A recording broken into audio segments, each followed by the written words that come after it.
spokesman said that the IIGEP do not understand the legal system of Sri Lanka. Do you have any comment to that? I fail to understand the what is the basis for that comment. Because the legal system of Sri Lanka is no different from the system prevailing, for example, in India or in other common law countries. Of course, there is an element of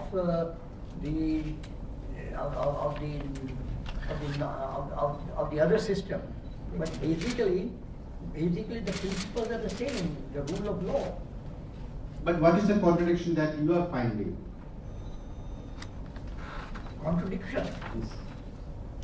I personally do not find any real contradiction at all. So, as a legal person and as a judge, I have been following the legal system of Sri Lanka. I have been following the judgments of Sri Lankan courts, and I do not find any difference between my system and the system here, so far as the administration of justice is concerned. You mean to say that in that case, the checks and balances that we all talk about is as much as quite similar to India here in Sri Lanka? Is that your observation? Checks and balances, it is ultimately the law is supreme, and what the courts say, that is the final statement of the law, which is binding on all branches of the government. Of course, it is open to the parliament to amend the law, but until the law is amended, whatever the Supreme Court declares is the law of the land. That is the system under common law. That is also the system, I believe, under the Sri Lankan law. If I may just add a word, of course, the question is how these things are actually applied in practice. And there are two issues. I have a feeling that in India it would not be the case that the Attorney General would provide the counsel for a commission of inquiry in that country. And as far as we were aware, that would not be necessarily the situation in this country either. There is another dimension to the issue, and that is this. We were not invited to comment on the extent to which the Sri Lankan process conformed to Sri Lankan law.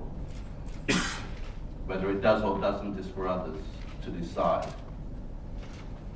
What we were invited to do was to assess the extent to which the process was conforming to international norms and standards, and that is what we have done.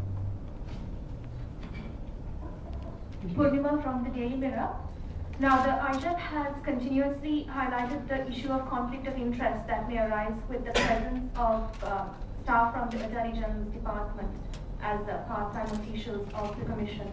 Now, we also learned that certain new amendments in the pipeline to the Commission Act is trying to legalize the presence of H department staff as part-time officials serving for the Commission. How will this affect the independence of the Commission as well as the validity of their findings?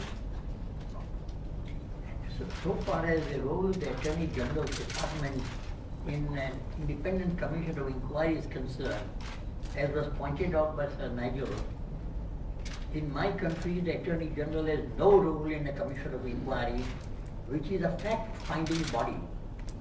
And in a fact-finding body, a commission of inquiry, which is inquiring into excesses, both by the LTTE and by the Army, in our opinion, the Attorney General can have no place so far as the proceedings of the commission of inquiry are concerned. That is the view we have taken right from the beginning, and that is the view which is consistent with Indian law and practice, and also, I believe, with the common law practice. Because the proceedings before the Commission of Inquiry have got to be totally independent, and the conduct of the proceedings must be in the hands of persons who have no interest at all, and not only who have no interest, but people should have confidence that they have no interest. Because justice must not only be done, but must also appear to be done. And an Attorney General is ultimately an officer of the government. And therefore, when he conducts the proceedings, people, in the mind of the people, is identified with the government, and the army is an organ of the government. And therefore, right from the beginning, we took the view that the Attorney General should not be in charge of the proceedings before the Commission of Inquiry, but there should be an independent lawyer should be in charge. And that is the stand we took right from last February in a letter which I myself wrote to the President. And that is the system which prevails in India, and I believe in other common law countries. And I might also add that not only the common law countries, but in other countries like Japan, where I come from, and many other countries, particularly countries from which members of the 11 members of the IIGEP come from, they all agreed on this basic principle that the role of Attorney General's office in the process of independent commission of inquiry should be limited, and in fact Attorney General's office should refrain from participating in any role in the commission of inquiry stage. But of course, after the findings of the commission of inquiry, it becomes the role of the Attorney General to prosecute the identified violators of serious human rights. That's another step.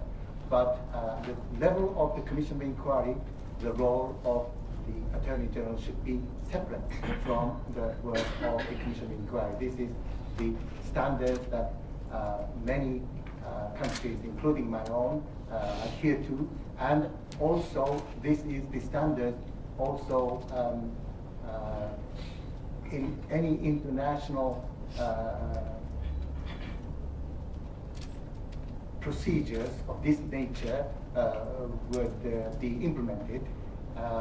Sir Nigel and Justice Bangladesh have been a member of the International Human Rights Committee. I myself have been a member of the UN Subcommission on Human Rights. We have been discussing the independence of justice and the importance of the commission of inquiry process and so on. And we always consistently apply this principle of avoiding the conflict of interest, particularly between the highest legal government office, the Attorney General's office, and the independent commission of inquiry. So we have been consistently applying this international standard and also the standard that many democratic republican countries where the democratic process is established would apply. So I just say that this is an international standard that we have taken into account.